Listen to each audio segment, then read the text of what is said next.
percaya dimanapun kita berada dan apapun keadaan situasi kita, hati kita selalu rindu mencari wajah Tuhan. Amin. Haleluya. Mari saat ini kita siapkan hati kita. Kita mau masuk di dalam rumah Maha Kudus. Mari kita berdoa. Haleluya. Haleluya. Selamat pagi Bapa. Selamat pagi Yesus. Selamat pagi Roh Kudus. Kami bersyukur untuk setiap hari-hari yang kami lewati dan nafas yang Kau berikan. Anugerah-Mu begitu besar bagi kami Bapa. Dan pada saat ini kami sujud merendahkan hati kami, diri kami, mengundang Engkau bekerja di segenap hidup kami. Ampunilah kami dan bekerjalah Roh Kudus menurut kemuliaan-Mu. Kami serahkan kebaktian online ini ke dalam tangan-Mu, dan biarlah hati kami tenang dan bersorak, memuliakan, mengagungkan nama-Mu. Terimalah pujian penyembahan kami Bapa. Terima kasih Tuhan, terima kasih Tuhan. Di dalam nama Tuhan Yesus kami berdoa dan bersyukur. Amin. Haleluya, haleluya, haleluya. Mari kita mengagungkan Tuhan kita. Haleluya, Tuhan kita, Tuhan yang maha kuasa, maha mulia. Haleluya, haleluya. Haleluya.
pernah berubah Tuhan.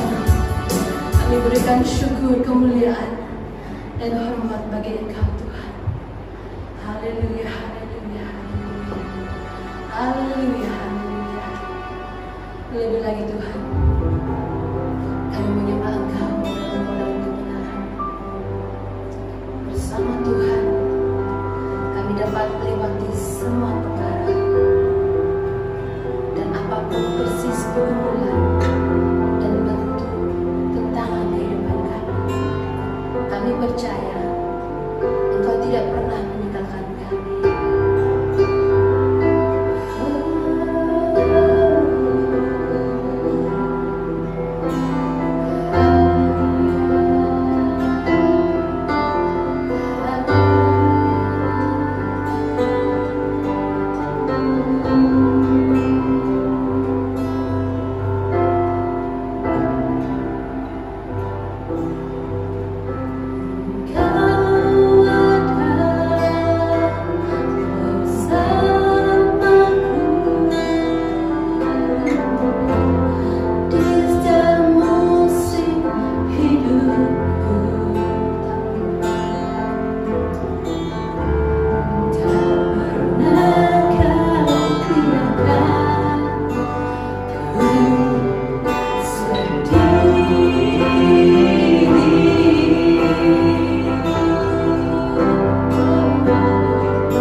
kita berdoa.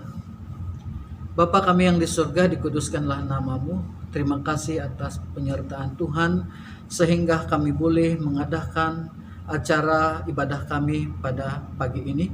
Meskipun kami berada di tempat yang berlainan, namun kami percaya Roh Kudus-Mu ada di tengah-tengah kami dan di antara kami. Tuhan Yesus, urapi kami semua, baik hamba-Mu yang berbicara maupun umat-Mu yang mendengar, agar kami sama-sama diberkati oleh firman-Mu. Terima kasih Tuhan, dalam nama Yesus kami berdoa. Amin. Shalom semua, apa kabar saudara-saudaraku? Harapan dan doa saya saudara dalam perlindungan Tuhan dan berkat Tuhan senantiasa. Saudara, seperti yang kita maklumi, hari-hari ini kita sedang berhadapan dengan masa-masa yang sukar dan mencabar. Setiap hari kita mendengar tentang laporan COVID, dan yang menyedihkan, negeri kita menjadi yang teratas positif COVID. Begitu juga dengan laporan kematian dari negeri kita yang terbanyak. Dan ini menyedihkan dan membuat kita berduka cita, saudara. Belum lagi ditambah dengan kesan ekonomi yang sedang kita alami. Mungkin ada di antara saudara yang sudah hilang pekerjaan, diberhentikan, direhat daripada pekerjaan, atau setidak-tidaknya saudara, pendapatan saudara, penghasilan saudara sudah berkurang. Sedangkan kos dan perbelanjaan keluarga semakin bertambah. Berita ini saudara bukanlah berita yang menyenangkan. Inilah suatu berita yang mencemaskan kita, membuat kita khawatir, bahkan juga kita merasa takut. Maka sebab itu saudara, sebagai orang percaya, jangan fokus kepada berita-berita ini saudara. Jangan terlalu ingin tahu berapa positif COVID hari ini, berapa orang mati COVID hari ini, apa obat atau penawar COVID yang ada. Karena semakin saudara menyelidiki, semakin saudara ingin tahu, semakin saudara menjadi bingung. Dan tidak heranlah, lama-kelamaan iman saudara akan menjadi lemah karena terintimidasi dengan keadaan berita-berita buruk yang saudara cernahkan setiap hari. Maka pada pagi hari ini saya ingin membawakan kabar baik kepada saudara. Dan kiranya ini akan menguatkan saudara. Mari kita melihat teks firman Tuhan di dalam Mazmur 103 ayat 19. Tuhan sudah menegakkan taktanya di surga dan kerajaannya berkuasa atas segala sesuatu. Saudara, melalui firman Allah kita dapat belajar tentang kekuasaan Tuhan dan mengenal pribadinya. Semakin kita mengenal, semakin kita mengetahui pribadi Tuhan, maka semakin kita dekat dan iman kita semakin kuat dan semakin teguh saudara. Karena kita tahu bahwa Tuhan yang memegang kendali atas hidup kita. Maka pada pagi hari ini saudara, saya ingin membawakan tema khotbah Tuhan yang memegang kendali atas hidup kita. Saudara, kalau Tuhan yang memegang kendali atas hidup kita, sudah tentu tiada suatu apapun yang terjadi dalam hidup kita, dalam keluarga kita, dalam masyarakat kita, atau apapun juga tanpa pengetahuan Tuhan, tanpa seizin Tuhan. Sebab itu saudara, dalam Lukas 21:18 berkata, tidak sehelai pun dari rambut kepalamu akan hilang. Berapa banyak di antara kita di sini saudara yang sangat memperhatikan berapa helai rambut kita yang gugur. Saat kita mandi, berapa helai rambut kita yang gugur.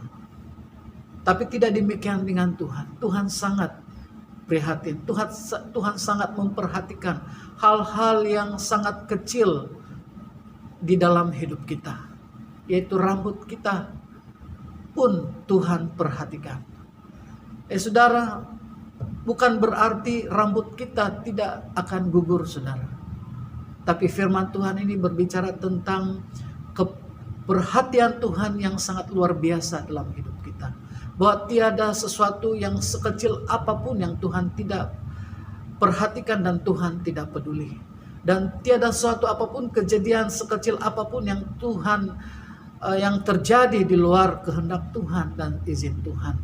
Maka saudara, mengapa kita perlu cemas dalam kita menghadapi hari-hari yang sukar, hari-hari yang mencabar ini, saudara? Karena kita ada pengharapan di dalam Tuhan.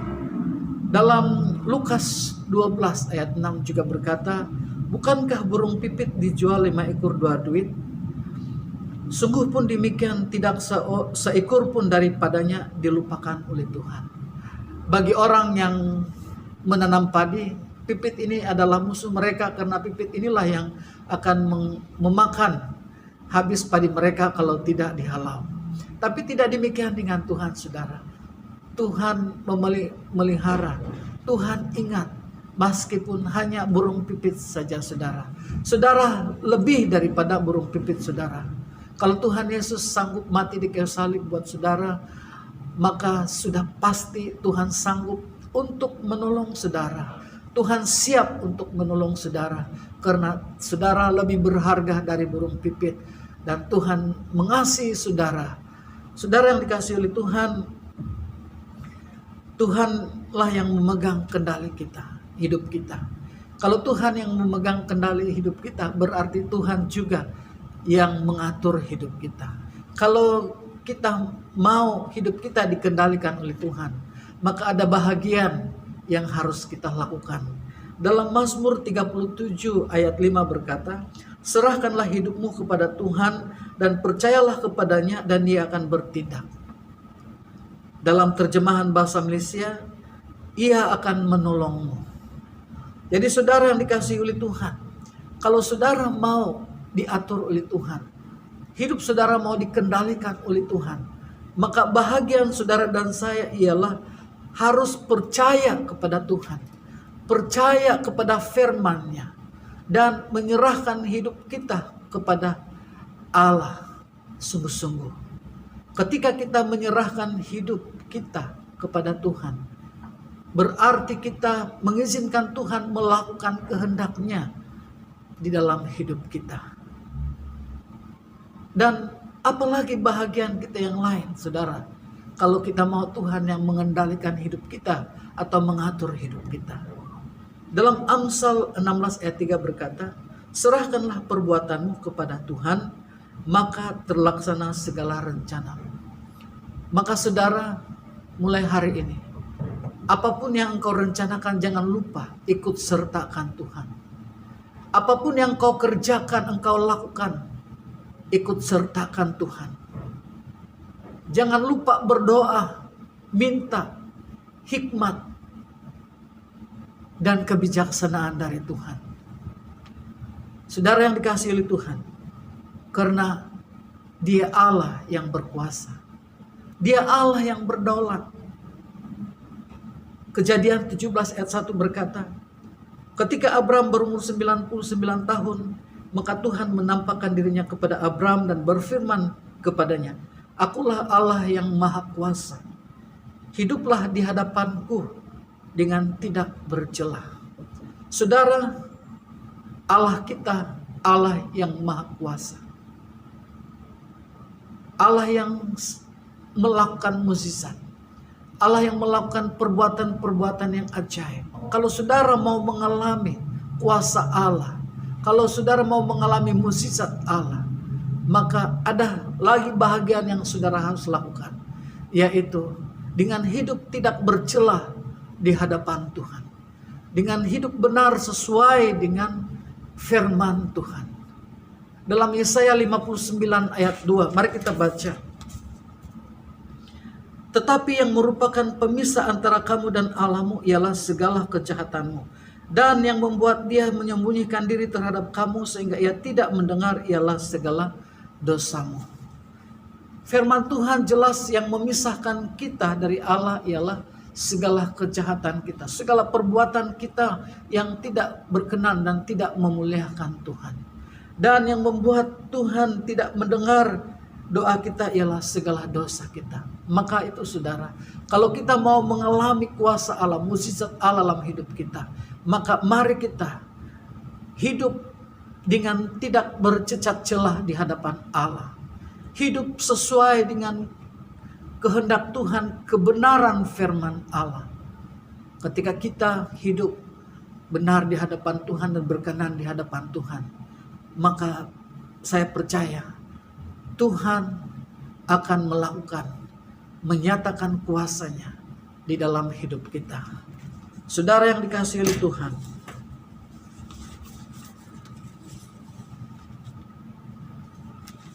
akhir sekali,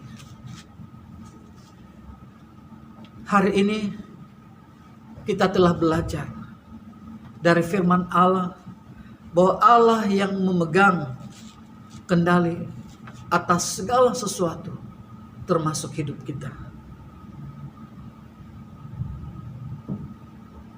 Kalau demikian Allah yang memegang kendali atas segala sesuatu termasuk hidup kita, maka saudara, ada bahagian kita yang harus kita lakukan, yaitu percaya kepada Allah, percaya kepada firman-Nya, serahkan hidup kita sungguh-sungguh kepada Tuhan. Serahkan juga segala perbuatan dan segala rencanamu kepada Tuhan. Dan hiduplah tidak bercelah di hadapan Tuhan. Maka ketika kita melakukan bahagian kita dalam kedaulatan Allah, Tuhan pasti melakukan bahagian Dia. Dan Dia akan menyatakan pemeliharaannya, perlindungannya, dan berkat-Nya atas kita. Sebab itu saudara, apapun yang kau sedang jalani hari ini, ingat bahwa Tuhan Yesus yang memegang kendali atas segala sesuatu, termasuk hidupmu. Amin saudara. Mari kita berdoa. Tuhan Yesus, terima kasih firman-Mu hari ini. Saya berdoa kiranya firman-Mu bagaikan benih dan hati kami seperti tanah yang subur, sehingga benih firman-Mu jatuh tertanam di hati kami, tumbuh dan berbuah buah rohani. Saya berdoa menyerahkan semua umat-Mu yang dalam kesusahan pada saat ini. Kiranya kehendak-Mu yang terjadi dalam setiap pribadi dan setiap keluarga. Mereka yang berada di dalam keadaan berbeban berat, yang di dalam kesusahan mereka bertarung dengan keinginan dan segala terikan dunia ini. Saya minta Roh Kudus menunjukkan kepada mereka jalan keluarnya, membebaskan dan memulihkan keadaan mereka, serta menguatkan iman mereka. Kami juga berdoa Tuhan, minta perlindungan darah Tuhan Yesus buat semua jemaat Tuhan, agar mereka dijauhkan dari jangkitan virus corona. Dan jika ada di antara jemaat-Mu yang terkena atau disahkan positif COVID-19, kami berdoa dan minta dalam nama Yesus, Tuhan sembuhkan mereka, dan semua virus yang ada di dalam tubuh mereka dihapuskan dalam nama Tuhan Yesus. Terima kasih Tuhan. Kami serahkan setiap jemaat-Mu dimanapun mereka berada dan apapun keadaan mereka saat ini. Biarlah Tuhan nyata dan biarlah Tuhan mereka mengalami bahwa Tuhan yang mengendalikan hidup mereka. Terima kasih Bapa. Terpuji nama-Mu. Dalam nama Yesus kami berdoa. Amin.